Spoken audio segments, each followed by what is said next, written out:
په خوست کې د 9 میلیون افغانۍ په لګښت د څلور بابا هغو کلینیکونو رغولو چارې چې په تیر کې نیمګړې پاتې وې د بیا ځل لپاره پیل شوې. د چارو د پیل مراسمو پر مهال د عامه روغتیا معین ویل د افغانستان اسلامي امارت د صحت په برخه کې د هیواد په کچه هغه ټولې پروژې بشپړوي چې په تیر کې نیمګړې پاتې شوي او هڅې دا دي چې د هیواد په ګوټ ګوټ کې خلک روغتیایي خدماتو ته لاسرسی ومومي. قدر امیر المؤمنین حفظه الله تعالی دغه نیمه کارونه چې پاتې دي 4 میلیارده 550 میلیونه بودیجه منظوره کړه. لکه نن یې تاسو دلته شاهدان یې چې دغه روغتون چارې د تکمیل په حال کې دي.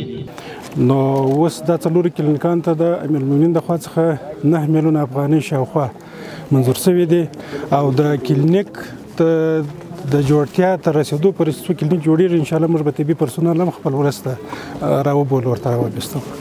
د خوست مرکز اړوند خانې خوړ سیمه کې یو روغتیایي مرکز نیمګړې پروژه ده چې د بشپړولو چارې پیل شوې. سیموال د روغتیا په برخه کې د اړین اقدام بولي خو هممهال یې د ورته ټولګټو پروژو د تطبیق هیله درلودې. داسې به ستونزې ورسره راپشي چې زموږ دغه مریضان به بازاره پورې رسول، زموږ به د موټر واس نه لاره، زموږ به داسې منډې ویلې وشي په دې لنډ په لنډو باندې کار وشي.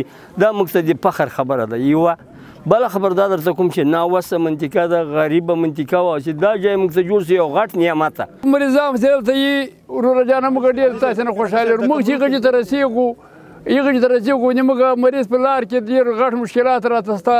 داسې بعضې مریضان وي چې تر دغه جنه هغه ته موږ رسو په لار کې موږ ته وروره جانه جاتي پور راپرې کې بیرته راوړو. سړک هم خرابه ده، معامله هم خرابه ده. د عامه روغتیا وزارت د مسؤلینو د معلوماتو له مخې چې د افغانستان اسلامي امارت په هیواد کې د روغتیا په برخه کې 104 نیمګړې پروژې بشپړولو ته ژمن دی چې وړاندې د امیر المؤمنین د ځانګړي فرمان په اساس 4 میلیارده 550 میلیون افغانۍ بودیجه هم ځانګړې شوې.